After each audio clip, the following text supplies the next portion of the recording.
2D entertainment அப்படின்னு ஒரு விஷயம் ஆரம்பித்தது எல்லாமே வந்து ஒரு ஒரு புது அனுபவம் தான் எனக்கு கொடுத்துருக்கு. இப்போ தான் வீடு கட்டியிருக்கோம். ஒரு 9 வருஷமாக அப்படியே மெதுவாக நகர்த்தி ஒரு வீடு கட்டியிருக்கோம். It was overwhelming. அது ரொம்ப சந்தோஷமாக இருந்தது. எல்லாருமே ஒன்றா இருக்கிறது, அப்பா அம்மா கார்த்தி குழந்தைங்க எல்லாருமே ஒரே இடத்துல இருக்கிறது வந்து ரொம்ப சந்தோஷமாக இருக்குது.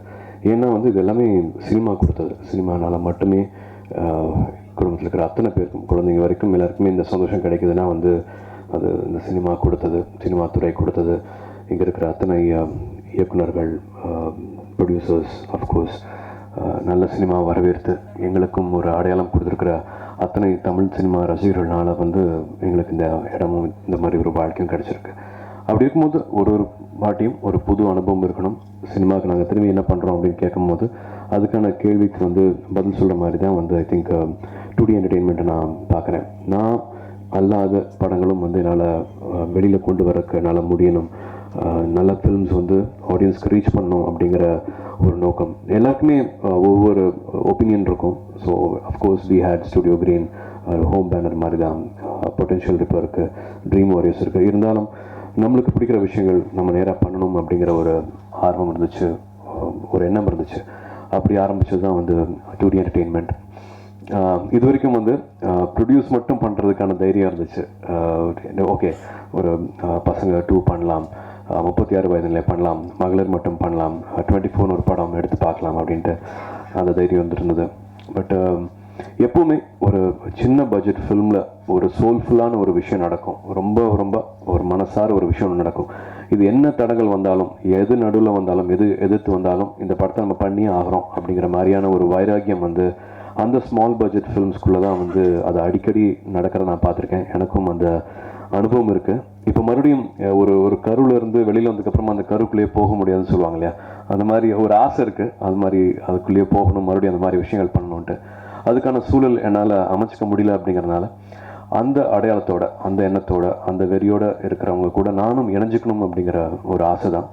இவர் வந்து ஒரு ஆக்டரு, ஒரு கேமராமேன் அப்படிங்கலாம் தாண்டி வெரி குட் ஃப்ரெண்ட்ஸு. எனக்கும் என்னோட நட்பு ஓட்டத்தில் மறுபடியும் இதை புதுப்பிச்சுக்கிறதுன்னு தான் சொல்லுவேன். நண்பர்களாக இருந்தோம், இன்னும் கொஞ்சம் நெருங்கிறதுக்கு வந்து கடுகு வந்து ஒரு வாய்ப்பாக இருந்துச்சு.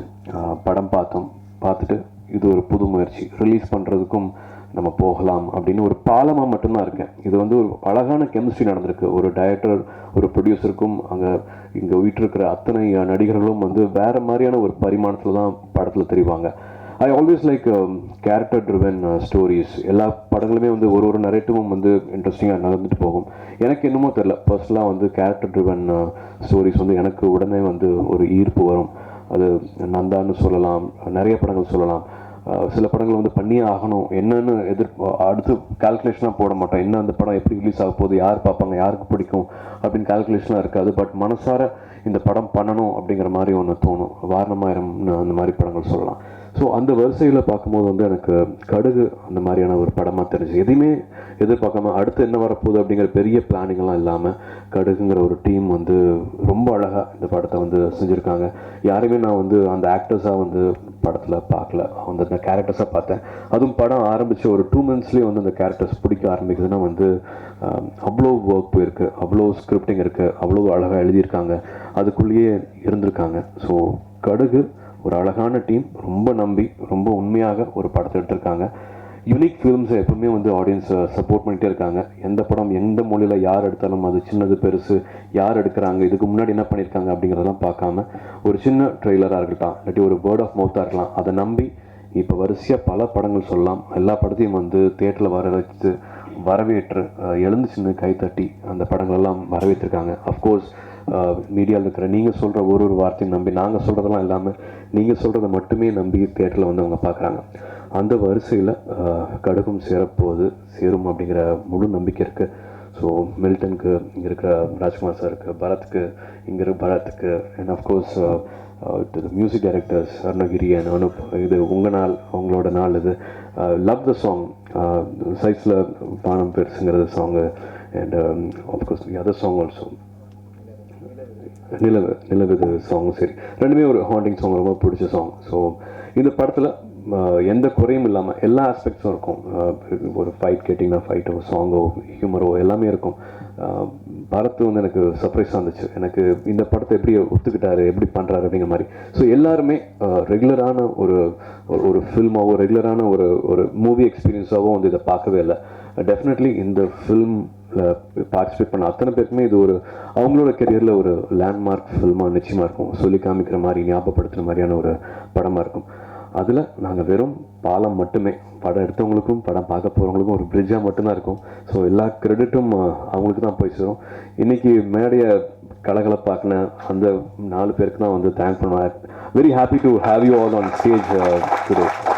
பெரிய இன்ஸ்பிரேஷன் எங்களுக்கு. வழக்கமான ஒரு ஆடியோ ஃபங்க்ஷனு, சினிமா டாக் மட்டுமே இருக்கும். அதில் ஒரு புது லாங்குவேஜ், ஒரு புது எண்ணம், புது தாட்ஸ் வந்தது வந்து எனக்கு சந்தோஷமாக இருந்தது. Every time emotionally I connect with things. அது இப்போ சொன்ன மாதிரி அகரம் ஆகட்டும், யாதம் ஆகட்டும், அண்ட் அஃப்கோர்ஸ் ஸ்டூடி ஆகட்டும். இந்த படத்துலையும் வந்து நான் என்னை நினச்சிக்கிட்டதுக்கு காரணம்னு பார்த்தா வந்து, நான் சும்மா ஒரு வெளியில் ஒருத்தரை போய் பார்த்தேன். ஒரு முக்கியமான நபர் அவர் திடீர்னு வந்து நான் I'm gonna to self evaluation மாதிரி வந்து உங்களை நான் வந்து எவாலுவேட் பண்ண போகிறேன் அப்படின்னு ஆரம்பித்தார். வெளியில் வந்து உங்களை எப்படி பார்க்குறாங்க, 1 to 10 எங்கே கேஜ் பண்ணுறீங்க, உங்களை என்னவா பார்க்குறாங்க அப்படின்ட்டு உங்களுக்கு மார்க் போடுங்க, உங்களுக்கு என்ன மார்க் வெளியில் வச்சுருக்காங்க அப்படின்னு சொன்னால் நான் ஒரு மார்க் ஒன்று சொன்னேன். ஐ திங்க் இந்த இடத்துல தான் என்னை பார்க்குறாங்கன்னு நினைக்கிறேன். எனக்கு இவ்வளோ மார்க் வெளியில் சொசைட்டியில் வந்து போட்டிருக்காங்கன்னு நினைக்கிறேன். I think maybe I earned this because of so many things. எனக்கு இந்த மார்க் போடுறாங்கன்னு நினைக்கிறேன். உங்களுக்கு நீங்கள் என்ன மார்க் போட்டுப்பீங்க அப்படின்னு கேட்டாங்க. நான் எப்போவுமே எனக்கு ஒரு சின்ன விஷயம் இருக்கும். அதனால் நான் வந்து அதில் நான் வந்து ஒரு பாதி மார்க் கூட இன்னும் கம்மியாக தான் போட்டேன். என்ன சொல்லிட்டு இருக்கீங்க, நீங்கள் வெளியில் வந்து உங்களை இப்படி நினச்சிட்டு இருக்காங்க, இப்படி ஒரு மார்க் போட்டிருக்காங்க, உங்களுக்கு கொடுத்துருக்காங்கன்னு நீங்கள் சொல்கிறீங்க. பட் உங்களுக்கு செல்ஃபாக நீங்களே உங்களுக்கு ஒரு மார்க் போட்டுக்குங்க, how you respect yourself அப்படின்னு பார்க்கும்போது, where you see yourselfனு ஒரு மார்க் போட்டிங்கன்னா அது டிஃப்ரென்ஸ் இருக்கே. அது ஒரு பபிள் மாதிரி இருக்குது, அது பர்ஸ்ட் ஆகும். நீங்கள் you have to respect your self. உங்களுக்கு பிடிச்சாதான் வெளி உலகத்துக்கு உங்களை பிடிக்கும் அப்படிங்கிற மாதிரி ரொம்ப நாளுக்கு அப்புறமா அதை மாற்றி விட்டாங்க. அந்த விஷயங்கள்லாம் வந்து இந்த படத்தில் பார்க்கும்போது சந்தோஷமாக இருந்துச்சு. இந்த ஒரு தாட்டு தான் நிறைய பேரை கனெக்ட் பண்ணும்.